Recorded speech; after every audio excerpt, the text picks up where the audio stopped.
ምድራችን ወደ ሶስተኛው ዓለም ጦርነት እያመራች ነው ወይንስ የተጋነነ ስጋት ነው?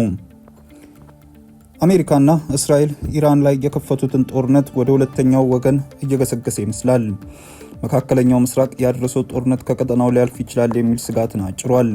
ጦርነቱ የጎዳው ኢራንን ብቻ አይደለም። የተባበሩት አረብ ኤሚሬትስ፣ ኢራቅ፣ ባህሬን፣ ኩዌት፣ ሳውዲ አረቢያ፣ ኦማን፣ አዘርባይጃን፣ በወረራ ስር ያለው ዌስት ባንክ፣ ቆጵሮስ፣ ሶሪያ፣ ኳታርና ሊባኖስ ገፈት ቀማሽ ሆነዋል።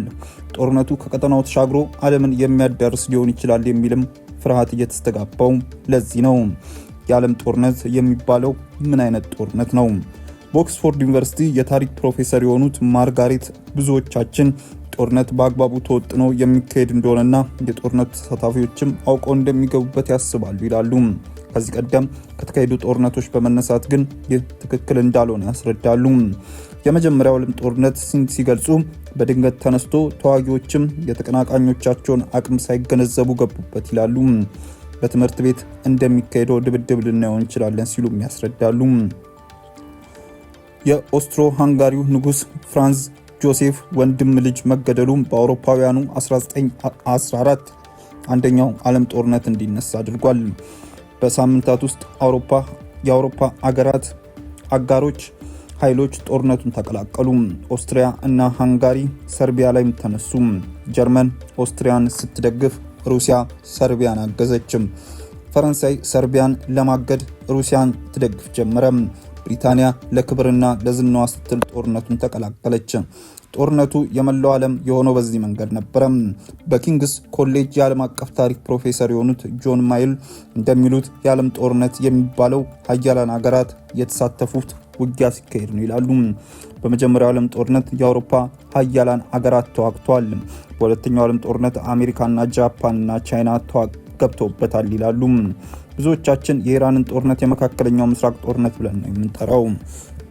የዩክሬን ፕሬዝዳንት ቭላዲሚር ዜሌንስኪ ከዚህ ቀደም ከቢቢሲ ጋር ካደረጉ ቃለ ምልልስ ፕሬዝዳንቱ ቭላዲሚር ፑቲን ሶስተኛው ዓለም ጦርነትን ጀምረዋል ብለዋል። ሞስኮ ላይ የምጣኔ ሀብትና ወታደራዊ ጫና መደረግ አለበትም ብለው ያምናሉ። ፑቲን ሶስተኛው ዓለም ጦርነትን ጀምረውታል ብዬ አምናለሁ። ጥያቄው ምን ያህል ግዛት ይቆጣጠራል፣ ማንስ ያስቆመዋል ነው ብለዋል። ሩሲያ አዲስ ዘይቤ ዓለምን መጫን እንደምትፈልግ እና ይህም የሰዎችን ፍቃድ እንደሚጋፋም ገልጿል። ወደ ሶስተኛው ጦርነት የመግባት ስጋት አለ። በኦክስፎርድ ዩኒቨርሲቲ የታሪክ ፕሮፌሰር ማርጋሬት እንደሚሉት ኢራንና የየመን ሁቲ አማጽያን አጋሮቻቸው ጦርነቱን ሊያስፋፉ አይችሉም ይላሉ።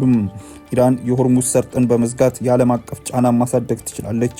በርካታ ሀገራት የኤነርጂ አቅርቦት መስተጓጎል እየፈተናቸው ይገኛል። አሜሪካ በጦርነቱ መሳተፏን ቀውሱን ያባብሰዋል። ሌሎች ሀገራትም በቀጥታ በጦርነቱ ባይሳተፉም የምጣኔ ሀብትና በስትራቴጂ ተጎጂ ሆነዋል። በአንድ ቀጠና የሚነሳ ግጭት በሌሎች አካባቢዎችም ግጭት እንደሚቀሰቀስ ፕሮፌሰሩ ይናገራሉ። ምዕራባውያን መዘናጋታቸውን በማየት ቻይና ታይዋንን ለመጠቅለል ትሞክር ይሆናል። ሩሲያን በዩክሬን የምትወስደውም እርምጃ ልታጠናክር ትችላለች። ፕሮፌሰር ማርጋሬት ግጭት ከቀጠናው ውጪ ሊስፋፋ ይችላል ይላሉ። በዚህ ግጭት ውስጥም እድሎች የሚታዩቸው ሀገራት በጦርነቱ ውስጥ መግባታቸው ለዚህ ዋነኛው ምክንያት ነው። ፕሮፌሰር ጆ በበኩላቸው ጦርነቱ ቀጠናዊ ሆኖ እንደሚቀጥል ያምናሉ። ሳውዲ አረቢያን ጨምሮ የአረብ ሀገራት ሰላጤው ሀገራት ትብብር ወደ ጦርነት ሊገባ ይችላል። ቻይናና ሩሲያ የጦርነቱ አካል ይሆናሉ ብለው አይጠብቁም። ዓለም ላይ አንድ ነገር ሲከሰት ቻይና ታይዋንን ጠቅልላለች የሚለው ፍርሃትም ትርጉም የለሽ ነው። ስለ ሶስተኛው ዓለም ጦርነት እያወራን ከሆነ ቻይናና ሩሲያ በቀጥታ የሚሳተፉ አይሆንም። የአውሮፓ የመካተት እድልም በጣም ጠባብ ነው ይላሉ። የቻይና ከፕሬዝዳንት ዶናልድ ትራምፕ ጋር የምትከተለው ፖሊሲም ሲገልጹም ተገዳዳሪ አገራት የስትራቴጂ ስህተት ሲሰራ ማስቆም አያዋጣም በማለት ነው። የነዳጅ ዋጋ መጨመር ከፍተኛ ጫና ያሳደረባት ቻይና አሸማጋይ ከመሆን ተጠቃሚ አትሆንም። ፕሮፌሰር ጆን እንደሚሉት የነዳጅ ዋጋ መጨመር ካሳደረው ጫና በበለጠ ስትራቴጂያዊ ጥቅም ዋጋ አለው። አሜሪካ በመካከለኛው ምስራቅ ጦርነት ስትይዝ ቻይና የነዳጅ ሽያጭ ማካሄድ ትችላለች። የመሪዎች ሚና ታሪክ እንደሚያሳየው ጦርነት በታየበት በኩራት እና ተገዳዳሪ አገራትን በመፍራት ይጀመራል። ፕሮፌሰር ማርጋሬት እንደሚሉት መሪዎች የጦርነትን ሁኔታ ይወስናሉ። የፈረንሳይ ጠቅላይ ሚኒስትር ጎርኪስ ጦርነት ከመጨረስ ይልቅ መጀመር ይቀላል ይላሉ። የአንደኛው የዓለም ጦርነት ወቅት ነበረ። ብዙ ውድመትና እልቂት ከደረሰ በኋላ ጦርነትን የመቀጠል አዝማሚያ እንዳለ ተንታኞች ይናገራሉ። የታሪክ ፕሮፌሰሯ እንደሚሉት የመሪዎች መታበይና ኩራት ጦርነትን እንደሚያስቀጥል ማሳያው ፕሬዝዳንት ፑቲን ናቸው። የዩናይትድ ኪንግደም መከላከያ በወጣው አሃዝ ሩሲያ 1.25 ሚሊዮን ሰዎች አጣለች። ይህም በሁለተኛው ዓለም ጦርነት አሜሪካ ከሞቱባት ወታደሮች የበለጠ ነው። ፕሮፌሰሯ እንደሚሉት መሸነፋቸውን ማመን የማይፈልጉ መሪዎች ጦርነትን ያስቀጥላሉ። ለዚህ ምሳሌው የሚሆነው አዶልፍ ሂትለርና የማያቀናቅነው ጽንሰ ሀሳብ እንደማያሸንፍ እየታወቀም ውጊያ መቀጠሉ ነው። ጦርነትን ማርገብ። ጦርነት ለመቆም ዲፕሎማሲያዊ ቁልፍ ቦታ አለው። የታሪክ ተመራማሪዎች እንደሚሉት ከሁል ጊዜ በተቃራኒ ወገን ያለውን ፍላጎትን መረዳት ያስፈልጋል። ከዚያም ወደ ንግግር ማምራት። የታሪክ ፕሮፌሰሯ ማርጋሪት እንደሚሉት በቀዝቃዛው ጦርነት መገባደጃ ላይ የሰሜን አትላንቲክ ጦር ቃል ኪዳን ማህበር ኔቶ ጣልቃ መግባትን ተከትሎ ሁሉም ወገን ለመነጋገር ዝግጁ ሆኗል። ይሄ ነገር እብደት ነው ብለው ቀዝቀዝ እንደሚሉ ሰዎችም ሁሌ አይታጡም።